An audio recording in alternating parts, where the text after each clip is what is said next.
છોટાઉદેપુર જિલ્લાની અંદર non granted પ્રાથમિક શાળાઓને જુદા જુદા તબક્કે આપણે 3 થી 4 નોટિસ આપીને ફાયર એનઓસીની અરજી કરવા માટે જણાવેલ, છતાં પણ જે 18 શાળાઓ નોન ગ્રાન્ટેડ પ્રાથમિક શાળાના આચાર્યશ્રીઓ અને એના ટ્રસ્ટીઓને પણ આપણે સમજૂત કરેલ, છતાં પણ આ શાળાઓ દ્વારા કોઈપણ ફાયર એનઓસી માટેની કોઈ કાર્યવાહી કરવામાં આવેલ નથી.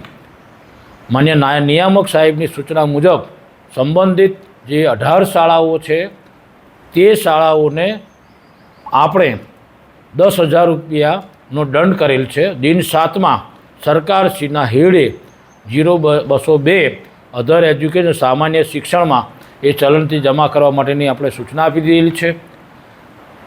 અને પછી પણ એ નહીં જમા કરાવે તો એની સામે અમે શાળા બંધ કરવા માટેની કાર્યવાહી કરવાના છીએ.